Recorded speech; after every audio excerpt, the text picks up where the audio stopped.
اعوذ باللہ من الشیطان الرجیم بسم اللہ الرحمن الرحیم قال کلا فاذهبا بآیاتنا انا معکم مستمعون فأتیا فرعون فقولا انا رسول رب العالمین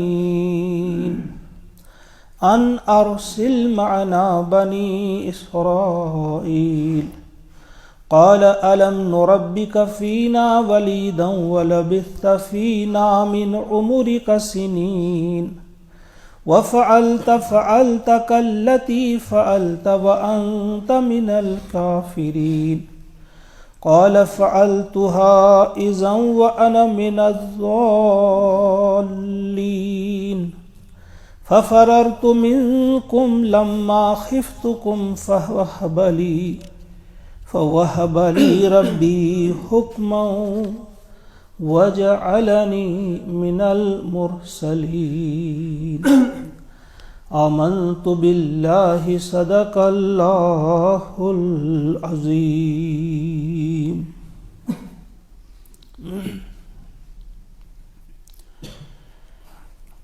سورۃ الشعراء آیت نمبر 15 سے آیت نمبر 21 تک. کل والی جو آیت تھی اس میں ہم نے پڑھا تھا کہ موسیٰ علیہ السلام نے کہا اپنے رب سے جب انہیں حکم ہوا فرعون کے پاس جانے کا تو انہوں نے جواب میں کہا کہ مجھے ڈر ہے. کچھ اور باتیں بھی کہی تھی. آخری بات جو کل ہم نے پڑھی تھی فَأَخَافُ أَن يَقْتُلُونَ، مجھے خوف ہے، مجھے خدشہ ہے، کھٹکا ہے مجھے کہ کہیں وہ مجھے قتل نہ کرے. تو جواب میں اللہ تعالیٰ نے فرمایا کلا، ہرگز نہیں، یعنی وہ ایسا ہرگز نہیں کر سکتے، تمہیں وہ قتل نہیں کر سکتے. فَاذْهَبَا، جاؤ تم دونوں، بِآیاتنا، ہماری نشانیوں کے ساتھ، ہمارے ان معجزات کے ساتھ. یہاں خاص طور سے 2 معجزات کی طرف اشارہ ہے. ایک تو عصا جو ان کے پاس تھی، عصائے موسیٰ، اور ید بیضا. تم جاؤ ہماری ان نشانیوں کے ساتھ. انا معکم، بے شک ہم تمہارے ساتھ ہیں. مستمعون، اور ہم سنتے ہیں، یعنی ہم تمہارے ساتھ ہیں، سنتے ہیں ہم.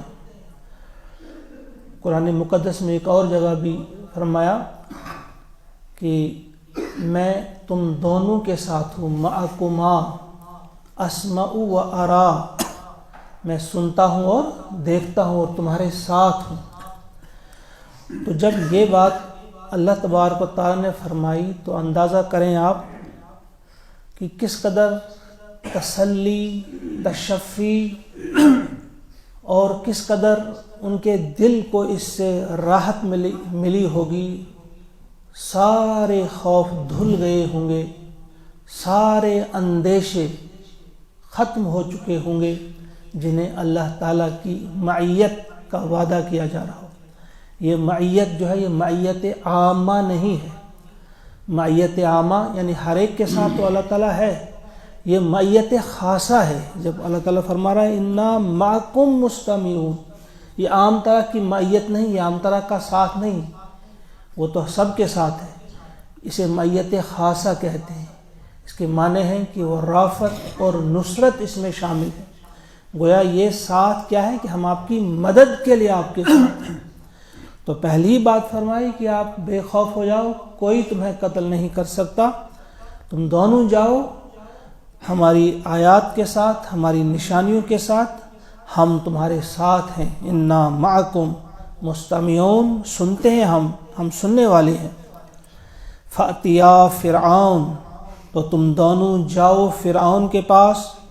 فقولا، اور کہو تم دونوں اس سے، انا، کہ بے شک ہم رسول رسول ہیں رب العالمین، تمام جہانوں کے پروردگار کی طرف سے۔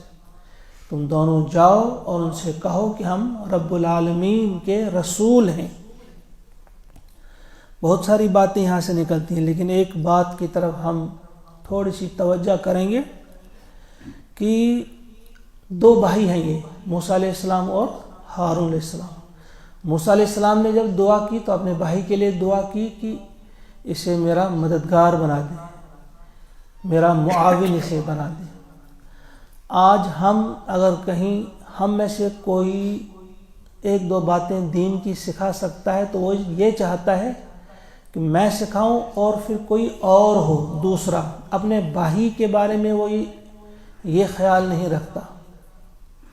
یعنی اس جگہ اگر ہم ہوتے، موسیٰ کی جگہ ہم کہتے اگر مار کھانی ہی ہے فرعون سے تو ہم دو بھائی کیوں کھائیں، ایک میرے خاندان کا ہو اور ایک دوسرے کسی خاندان کا ہو، ایک میرے گاؤں کا ہو دوسرا کسی اور گاؤں کا ہو۔ ہم کچھ اور انداز سے سوچتے ہیں، لیکن جن کی نگاہ اس دنیا سے دور، اس دنیا سے ہٹ کر، یہ جو ہمارے سامنے دنیا کا پردہ ہے یہاں سے ہٹ کر جب اللہ پر جاتی ہے، اللہ سے محبت کرنے والے جو ہوتے ہیں، اللہ کی معرفت جنہیں ہوتی ہے، تو وہ کچھ اور انداز سے سوچتے ہیں۔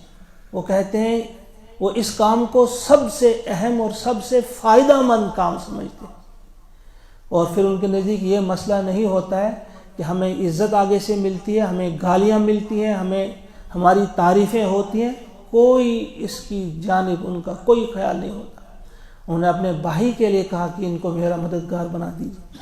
تو یہاں ہم سب جتنے بھی یہاں ہیں جو سننے والے ہیں الحمدللہ، تو ہمارے ذہن میں ایک تو یہ ضرور بات ہونی چاہیے کہ ہمیں بھی اللہ تعالیٰ ان لوگوں میں شامل کرے جو اللہ کا پیغام سنانے والے ہوں، جو اپنے گھر میں، اپنی بستی میں یا بستی سے باہر بھی، آج تو پوری دنیا جو ہے یہ گلوبل ولیج اسے کہتے ہیں، آج اپنے گھر میں آپ بات کریں گے تو دور دراز ملکوں کے لوگ وہ سنتے ہیں۔ لہذا آپ کو اس اعتبار سے بھی اپنے آپ کو تیار کرنے کی ضرورت ہے، اس کی ذمہ داری محسوس کرنے کی ضرورت ہے۔ یہ کام انتہائی اہم کام ہے، جس کام کو ہم سمجھتے ہیں کہ یہ جب فرصت ملے تو تب کریں گے، نہ ملے تو ضروری نہیں۔ تو یہاں یہ بات ہم ذہن میں رکھیں ضرور۔ تو جب فرمایا گیا ان سے کہ جاؤ تم دونوں فرعون کے پاس اور ان سے کہو کہ ہم رسول ہیں رب العالمین کے، ان ارسل معنا، اور یہ کہ تو بھیج دے، یعنی فرعون سے یہ بھی بول دو کہ تو بھیج دے معنا ہمارے ساتھ بنی اسرائیل کو۔ یہ آپ جانتے ہیں بنی اسرائیل جو تھے، پہلے بھی کہہ چکا ہوں پھر یاد دہانی کے لیے، بنی اسرائیل اصل میں شام کے رہنے والے تھے۔ انہیں فرعون نے اپنا غلام بنا رکھا تھا، 400 سال سے وہ یہاں غلامی کی زندگی بسر کر رہے تھے، اور اس وقت 6,30,000 ان کی آبادی تھی۔ تو انہوں نے ان کو غلام بنا کے رکھا تھا۔ تو موسیٰ علیہ السلام کو 2 کام دیے تھے اللہ تعالیٰ نے۔ ایک تو وہ کام جو تمام انبیاء کو ہوتا ہے کہ اس نے فرعون کو دعوت دینی تھی کہ اسے خداوند کا پیغام سنانا تھا، رب العالمین کا پیغام اس تک پہنچانا تھا، جو تمام انبیاء کا مشن ہوتا ہے، اور آخری پیغمبر کے بعد اب آخری امت جو ہے اس کا مشن یہ ہے کہ تمام لوگوں تک اللہ کا پیغام پہنچایا جائے۔ تو ایک کام اس کا یہ تھا۔ دوسرا کام بھی موسیٰ علیہ السلام کو اللہ تعالیٰ نے دیا تھا، وہ تھا کہ جو اس کی قوم تھی بنی اسرائیل قوم، اس کو غلامی سے آزاد کرنا تھا، فرعون کی غلامی سے۔ ان سے کہا کہ تم ان سے کہو کہ تم بھیج دو بنی اسرائیل کو ہمارے ساتھ۔ یہ کام انتہائی اہم تھا اور انہوں نے یہ کام کیا۔ اب یہاں قال الم نربک، فرعون نے کہا الم نربک، کیا ہم نے تجھے نہیں پالا؟ خطاب کیا اب صرف موسیٰ سے، ہارون کو جواب نہیں دیا۔ اب یہاں دیکھیں یہ جو قصہ بیان کیا جا رہا ہے، اللہ تعالیٰ نے قرآن مقدس میں کوئی بھی غیر ضروری سنٹنس شامل نہیں کیا ہے۔ کہانی کو واقعے کو یہیں پہ چھوڑ دیا ہے، سیدھا جواب دیا ہے فرعون نے کیا کہا۔ گویا جب اللہ نے موسیٰ اور ہارون سے کہا علیہم السلام تم جاؤ، اس کے بعد چھوڑ دیا یہیں پہ. کس طرح سے پھر ان کو تیار کیا یہ دوسرے مقامات پہ کہا. کہیں کہا وَقُولَا لَهُ قَوْلًا لَيِّنًا، جب فرعون کے پاس جاؤ گے نرم بولنا، نرمی سے بات کرنا. کچھ ہدایت دی، کچھ تربیت کی. جب وہ گئے فرعون کے دربار میں پہنچے، پھر بالکل اسی انداز میں دعوت پیش کی، اسی انداز میں بولا جس انداز سے اللہ نے انہیں ہدایت دی تھی. تو وہ جب مکمل کرتے ہیں اپنا پیغام اس کے سامنے رکھتے ہیں، پھر فرعون کیا جواب دیتا ہے وہ یہاں پہ اب اللہ تعالیٰ نے بیان فرمایا قال، فرعون نے کہا الم نربک فینا، کیا ہم نے تجھے نہیں پالا ہے، فینا ہم میں تم نہیں رہے، ہمارے اندر، ولیدن بچپن میں، ولید بالکل ابتدائی عمر چند جب کچھ دنوں کا ہی بچہ ہو، جب تم بچے تھے تمہیں بچپن میں کیا ہم نے نہیں پالا، وَلَبِسْتَ اور تو نے گزاری، فینا ہمارے پاس، ہمارے ہاں ہمارے درمیان، من عمری کا اپنی عمر، سنین کئی برس، اپنی عمر کے کئی برس تم نے ہمارے پاس گزارے. یہاں سے یہ بات نکل آتی ہے کہ یہ فرعون جو اس وقت بات کر رہا ہے موسیٰ علیہ السلام سے، یہ وہ فرعون نہیں اب جس کے گھر میں موسیٰ پلا تھا. یہ اس کا بیٹا تھا، اس کی وفات ہو گئی تھی، ورنہ یہ کہتا کہ میں نے تجھے پالا ہے. نہیں، کیا کہا کہ ہم نے تجھے پالا، ہمارے گھر میں تم رہے، ہمارے پاس تم نے ایک عمر گزاری.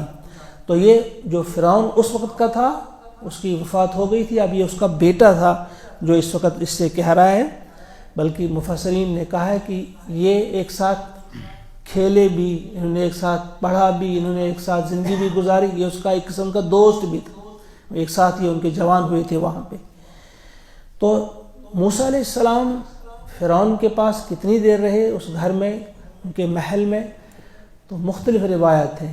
کچھ لوگ کہتے ہیں 18 برس رہے، کچھ کہتے ہیں 20 برس رہے، اور کچھ لوگوں نے 40 برس بھی لکھا ہے. اور اللہ تعالیٰ ہی بہتر جانتے ہیں کتنی دیر رہے، لیکن اچھی خاصی عمر وہاں گزاری انہوں نے. تو فرمایا کیا ہم نے تجھے نہیں پالا، ہمارے درمیان تم رہے جب تم بالکل بچپن میں تھے، اور تم نے ہمارے پاس اپنی عمر کے چند سال کئی برس گزارے. ایک تو یہ یاد دلایا، احسان یاد دلایا کہ ہم نے تم پہ احسان کیا ہے. پھر دوسری بات وَفَعَلْتَ اور تو نے کیا، فعلت کا اپنا وہ کام، التی فعلت جو کہ تو نے کیا، اس کام کا نام نہیں لیا. وہ تھا آپ سب جانتے ہیں وہ جو قتل کیا تھا، اس نے اس قبطی کا قتل کیا تھا. وَأَنْتَ مِنَ الْكَافِرِينَ اور تو بالکل احسان فراموش ہے. کافر سے مراد یہاں احسان فراموش ہے، ناشکرا، تجھے یاد ہی نہیں رہا وہ احسان. دو جرم گنائے، یعنی ایک احسان فراموشی کا جرم، اور دوسرا ہماری قوم کے فرد کو تو نے قتل کیا ہے، قبطی کو قتل کیا ہے. موسیٰ علیہ السلام نے جواب دیا قال فعلتها میں نے وہ کیا تھا، اذن جب، وانا جب کہ میں تھا، من الضالین بے خبر، یعنی وہ قتل جو میں نے کیا تھا میں نے نادانستہ کیا تھا. جو فرعون نے دو چیزیں گنائی تھی، پہلے اپنے گھر میں پالنے کی بات کہی تھی، پھر قتل کی بات کہی تھی، لیکن موسیٰ علیہ السلام نے پہلے اس کا جواب دیا جو زیادہ اہم تھا کہ تم نے جو مجھ پہ الزام لگایا ہے کہ قتل کا. تو یہاں بھی دیکھیے جرت کیا ہوتی ہے. اکثر لوگ چھپاتے ہیں اپنے جرم کو، اپنی غلطی کو. نے صاف کہا ہاں مجھ سے وہ قتل ہوا تھا، لیکن جواباً تفصیل سے کہا کہ بھئی وہ قتل عمد نہیں تھا، کوئی خنجر میرے ہاتھ میں نہیں تھا، کوئی ایسا اوزار یا ہتھیار میرے ہاتھ میں نہیں تھا کہ میری نیت قتل کی تھی. میں نے گھونسا مارا تھا، میں نے دیکھا کہ وہ اسرائیلی کو مار رہا ہے اور اس میں قصور قبطی کا ہے، تو میں نے اس کو ایک گھونسا مارا تھا، اسی سے مر گیا. ففررت منکم، تو میں پھر بھاگ گیا تم سے، لما خفتکم، جب کہ میں گھبرا گیا تم سے، فوہب لی، پھر اللہ تعالیٰ نے عطا کی لی مجھے، ربی میرے رب نے، حکم، قوت فیصلہ، وجعلنی من المرسلین، اور مجھے رسولوں میں سے بنایا۔ تو پہلے اس کا جواب دیا، پھر دوسرا جواب وہ بھی دیا، وہ آئندہ ہم پڑھیں گے انشاءاللہ العزیز۔ یہاں اس بات کی طرف ہمارا ذہن رہے کہ موسیٰ علیہ السلام نے جس انداز سے جواب دیا، موسیٰ علیہ السلام نے، اب اندازہ کیجئے کس دربار میں جانا ہے، جو اس وقت کی ایسی سلطنت تھی، اس کے برابر کوئی بادشاہ تھا نہیں، لیکن اللہ پہ ایسا بھروسہ کہ اسی کے دربار میں ڈائریکٹ گئے۔ جن کے پاس ان کا کیس تھا، وہ انہیں وانٹڈ تھا، ایک قتل کے جرم میں وانٹڈ تھا، وہ اسی کی تلاش میں تھے، اور اللہ کا حکم تھا وہیں جاؤ اور ان سے یہ بات کہو۔